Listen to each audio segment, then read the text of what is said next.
நேற்றைக்கு முன்தினம் காஷ்மீரில் உள்ள பெஹல்காம் பகுதியிலே சுற்றுலா பயணிகளாக சென்றவர்கள் மீது தீவிரவாதிகள் தாக்குதல் நடத்தியதில் 26 பேர் உயிரிழந்திருக்கிறார்கள், 17 பேர் காயமுற்றிருக்கின்றார்கள். இது தொடர்பாக இந்திய அரசாங்கம் பல்வேறு நடவடிக்கைகளை எடுத்திருக்கின்ற சூழலில் இன்றைக்கு அனைத்து கட்சியினுடைய கூட்டம் பாதுகாப்புத்துறை அமைச்சர் திரு ராஜ்நாத் சிங், உள்துறை அமைச்சர் மாண்புமிகு அமித்ஷா அவர்களுடைய முன்னிலையும், மற்ற வெளியுறவுத்துறை அமைச்சர், நிதி அமைச்சர் இவர்களுடைய முன்னிலையிலும் நடைபெற்றது. அனைத்து கட்சி தலைவர்களும் பங்கேற்றார்கள். காங்கிரஸ் கட்சியின் சார்பில் மாநிலங்களவையினுடைய எதிர்க்கட்சித் தலைவர் மல்லிகார்ஜுன் கார்கே அவர்களும், மக்களவையினுடைய எதிர்க்கட்சித் தலைவர் திரு ராகுல் காந்தி அவர்களும் பங்கேற்றார்கள். எல்லா கட்சிகளும் தங்களுடைய கருத்துக்களை எடுத்து வைத்தார்கள். ஒட்டுமொத்தமாக நடைபெற்ற இந்த படுபாதக செயலை கண்டித்தோம். குறிப்பாக தமிழ்நாட்டினுடைய முதலமைச்சரும் திராவிட முன்னேற்ற கழகத்தினுடைய தலைவருமான தளபதி அண்ணன் மு.க. ஸ்டாலின் அவர்கள் சட்டப்பேரவையிலேயே இது குறித்து ஒரு தீர்மானத்தை கொண்டு வந்ததோடு தன்னுடைய மனவேதனையை வெளிப்படுத்தினார். இது கடுமையாக கண்டிக்கப்பட வேண்டிய நடவடிக்கை. ஒரு ஜனநாயக நாட்டில் இவ்வாறு தீவிரவாத நடவடிக்கைகளுக்கு எந்த வகையிலும் இடம் கொடுக்கக்கூடாது. அப்பாவி பொதுமக்கள் கொள்ளுகிற நிலைமை தொடரக்கூடாது. ஏற்கனவே 2017 அமர்நாத்துக்கு சென்ற யாத்திரிகர்கள் 8 பேர் கொல்லப்பட்டார்கள். 2019 40 சிஆர்பி வீரர்கள் கொல்லப்பட்ட நிகழ்ச்சியெல்லாம் நாம் நினைவு கூர்ந்து தலைவர் அவர்கள் சட்டப்பேரவையிலே குறிப்பிட்டார்கள். இது தொடர்ந்து 3வது நிகழ்ச்சி. எனவே அப்பாவி பொதுமக்களுக்கு பாதுகாப்பு தர வேண்டியது நம்முடைய கடமையாக இருக்கின்றது. இந்த வகையில் இது போன்ற தீவிரவாத நடவடிக்கைகளை வெறும் வார்த்தைகளால் கண்டிப்பதோடு நிறுத்திவிடாமல் இரும்பு கரம் கொண்டு ஒடுக்கிட வேண்டும் என்றும், இது தொடர்பாக ஒன்றிய அரசு மேற்கொள்ளுகின்ற எல்லா நடவடிக்கைகளும் தமிழ்நாடு மக்களும் துணை இருப்பார்கள் என்று தெரிவித்திருந்தார். அதே வழியிலே நின்று அவருடைய கருத்துக்களை முன்வைத்து இந்த படுபாதக செயலை கண்டிக்கின்ற இந்த நேரத்தில் கட்சிகளுக்கிடையே வேறுபாடு இல்லை. நாடு என்ற ஒரே உணர்வோடு எல்லோரும் ஒன்றுபட்டு நிற்கின்றோம். இந்த படுபாதக செயல் இனியும் தொடரக்கூடாது, அதுதான் மிக முக்கியம். கொஞ்சம் நாள் இடைவேளை விட்டு இப்படி வருகிற போது சுற்றுலா பயணிகளாக செல்கின்ற அப்பாவி மக்கள் பாதிக்கப்படுகின்ற இந்த கொடூர நிலைமை, இவர்களுடைய இந்த தீவிரவாத நடவடிக்கைகளுக்கு முற்றிலுமாக முற்றுப்புள்ளி வைக்கின்ற அளவிற்கு ஒன்றிய அரசு எந்த முயற்சிகளை மேற்கொண்டாலும் தமிழ்நாடு மக்களும் திராவிட முன்னேற்றமும் அதற்கு நிச்சயமாக துணை நிற்கும் என்ற கருத்தை நான் முன்வைத்தேன். சற்றேறக்குறைய காங்கிரஸ் கட்சி உட்பட எல்லோருமே சொன்னது, இந்த செயலை கண்டிக்கிறோம், அரசாங்கம் இது தொடர்பாக எடுக்கின்ற நடவடிக்கைகளுக்கு எல்லோரும் ஒத்துழைக்கிறோம் என்று சொன்னார்கள். அந்த வகையிலே கூட்டத்தில் அவர்களுக்கும் அதில் அரசாங்கத்தின் சார்பிலும் மகிழ்ச்சியோடு பதில் சொன்னார்கள். எல்லோரும் ஒன்றுபட்டு நிற்கிறோம், இதில் எந்த விதமான பாகுபாடும் வேறுபாடும் இல்லை. நாடு ஒரு இக்கட்டான நிலைமையில் இருக்கிறது. எல்லையோரத்தில் நடக்கிற இந்த படுபாதகத்தை முடித்து வைப்பதற்கு வேகமான நடவடிக்கைகளை, குறிப்பாக தீவிரவாதிகளை ஒடுக்குவதற்கு முதலமைச்சர் சொன்னதை போல இரும்பு கரம் கொண்டு நடவடிக்கை எடுக்க வேண்டும் என்பதை எல்லோருமே வலியுறுத்தியிருக்கிறோம். தீவிரவாத தாக்குதல் நடந்து 2-3 நாள் ஆயிடுச்சு. இதுவரைக்கும் எந்த தீவிரவாதியும் கைது செய்யப்படாத ஒரு சூழ்நிலையில் ஏற்கனவே உள்துறை அமைச்சர் அமித்ஷா ஜம்மு காஷ்மீர் மாநிலத்திற்கு போயிட்டு வந்திருக்காரு. அங்க இருக்க நிலவரம் என்னென்ன பாதுகாப்பு நடவடிக்கைகள் எடுக்கப்பட்டிருக்கு அப்படின்னு அமித்ஷாவோ அல்லது வெளியுறவுத்துறை அமைச்சர் ஜெய்சங்கரோ அல்லது பாதுகாப்புத்துறை அமைச்சர் ராஜ்நாத் சிங்கோ ஏதாவது விளக்கி பேசினாங்களா? என்ன சொன்னாங்க அவங்க? அவர்கள் முதல்ல ஒரு பிரசன்டேஷன் கொடுத்தார்கள். அதாவது அந்த பகுதிகளிலே எப்படி தீவிரவாதம் இருந்தது, எப்படி கட்டுக்குள்ளே கொண்டு வரப்பட்டிருக்கிறது என்பது பற்றி சில விவரங்களை புள்ளி விவரங்களோடு எடுத்து வைத்தார்கள்.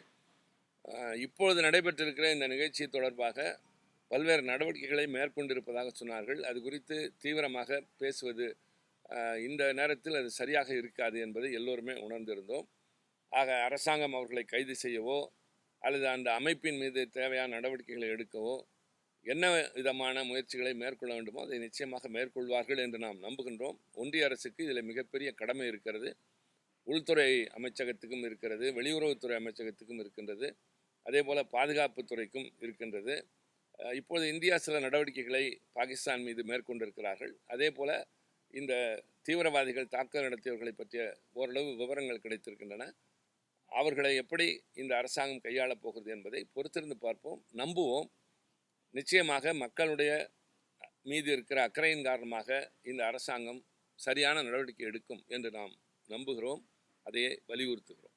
தீவிரவாத தாக்குதலுக்கு பிறகு மத்திய அரசால் எடுக்கப்பட்டிருக்கின்ற அந்த நடவடிக்கைகள் குறித்து இன்னைக்கு மத்திய அரசு தெரிவித்திருக்கின்ற அந்த கருத்துக்கள் ஏற்றுக்கொள்ளக்கூடியது அல்லது திருப்திகரமாக இருக்கு அப்படின்னு இன்னைக்கு கூட்டத்தில் கலந்து கொண்ட அனைத்து கட்சி தலைவர்களுக்கும் அந்த போதுமானதாக இருக்கா? அதாவது என்ன நடவடிக்கை எடுக்கப்பட்டது என்பதை பற்றி நாம் தொலைக்காட்சியிலே பார்த்ததை அவர்களும் சொன்னார்கள். அந்த இண்டஸ் ரிவர் பேக்ட் அது சம்பந்தமாக அப்பொழுது இந்த சார்க் விசாக்களை ரத்து செய்திருப்பது தொடர்பாக தூதரகத்தில் இருக்கிற மிலிட்டரி தொடர்பான அந்த அவர்களுடைய அதிகாரிகளுடைய எண்ணிக்கையை குறைத்திருப்பது போன்ற நடவடிக்கைகளை பற்றியெல்லாம் அவர்களும் அங்கே சொன்னார்கள். அது குறித்து யாரும் எந்த கருத்தும் தெரிவிக்கவில்லை. காரணம், இதெல்லாம் டிப்ளமேட்டிக் ஆக்ஷன்ஸ் என்று சொல்வதைப் போல from the side of the Indian government, அதாவது ராஜ ரீதியான நடவடிக்கைகளை ஒவ்வொன்றாக மேற்கொண்டு வருகின்றார்கள். இன்னும் இந்த அரசாங்கம் இந்த திசையில் நிச்சயமாக பயணிக்கும். காரணம், ஏற்பட்டிருக்கிற இழப்பு என்பது ஈடு செய்ய முடியாதது. எதிர்பாராத தருணத்தில் பட்டப்பகலில் இப்படி படுபாதகமாக குறிப்பிட்ட சில நாட்களே திருமணமான உட்பட பல பேர் கொல்லப்பட்டிருக்கிறார்கள். அது குறித்து விவரமாக பேச வேண்டியதில்லை. இது பாதகமான, கடுமையாக கண்டிக்கப்பட வேண்டியது என்கிற போது இந்த பொறுப்புணர்ச்சி எதிர்க்கட்சிகளுக்கு இருப்பதைப் போல அரசாங்கத்துக்கு கொஞ்சம் அதிகமாகவே இருக்கும். நிச்சயமாக அந்த அடிப்படையில் அவர்கள் செயல்படுவார்கள் என்று நான் மீண்டும் சொல்கிறேன், நம்புகிறோம். கடந்த காலங்களில் ஜம்மு காஷ்மீர் மாநிலத்தில் தீவிரவாத தாக்குதல் நடக்காமல் இருந்த ஒரு சூழ்நிலையில் திடீர்னு இந்த மாதிரியான ஒரு தாக்குதல் என்பது நடத்தப்பட்டிருக்கு. இதற்கு என்ன காரணம் அப்படின்னு மத்திய அரசு ஆய்வுகள் ஏதாவது நடத்தி இருக்குதுன்னு சொல்றாங்களா, இல்லை இன்டெலிஜென்ஸ் ஏதாவது அதை பற்றியெல்லாம் எதுவும் சொல்லவில்லை. பொதுவாக இது போன்ற செயலில் ஈடுபடுகிறவர்கள் முற்றிலுமாக மறைந்து விட்டார்கள், பதுங்கி இருப்பார்கள். சமயம் பார்க்கிற போது மீண்டும் வருவார்கள். சற்றேறக்குறைய 5 ஆண்டுகளுக்கு பின்னால் இது நடந்திருக்கிறது. 2019 இராணுவ வீரர்கள் கொல்லப்பட்டதற்கு பின்னால் இந்த நடவடிக்கை இப்போது அப்பாவி பொதுமக்கள் மீது நடைபெற்றிருக்கின்றது. எனவே அரசாங்கம் நிச்சயமாக அதில் கவனம் செலுத்தும் என்று நாங்கள் நம்புகிறோம். மறுபடி அதையே சொல்கிற போது இதில் என்ன நடந்தது, ஏது நடந்தது என்பதை பற்றி விரிவாக அங்கே நாங்கள் பேச விரும்பவில்லை. அவர்கள் சொன்ன விவரங்களை கேட்டு எங்களுடைய கருத்துக்களை எடுத்து வைத்தோம். சற்றேறக்குறைய எல்லா கட்சிகளும் ஒரே வரிசையில் நின்று ஒரே மாதிரி குரலில் தான் பேசினோம். பாகிஸ்தானுக்கு எதிராக கொடுக்கப்பட்டிருக்கின்ற அந்த நெருக்கடிகள் போதுமானதாக இருக்கு அப்படின்னு கட்சி தலைவர்கள் நம்புறாங்க. நாங்கள் அது அரசாங்கத்தின் பொறுப்பிலே ஒப்படைத்து விட்டோம். அதாவது இது போதும், இது இப்படி செய்திருக்கிறீர்கள், இது சரியா தவறா, இது எவ்வளவு தூரம் என்றெல்லாம் பேசுகின்ற அளவிற்கு செல்லவில்லை. ஒரு உணர்ச்சி பூர்வமான சூழல், அந்த மாதிரி சூழலில் பொறுப்புணர்ச்சி என்பது ரொம்ப அவசியமாக இருக்கின்றது. எனவே நுட்பமான விஷயங்களை பற்றி பேசுகின்ற அளவிற்கு இது மற்ற கூட்டங்களைப் போல அல்ல. இது நாடாளுமன்றத்தில் விவாதிப்பதைப் போல விரிவாக விவாதிக்கப்படுகின்ற ஒரு இடமும் அல்ல.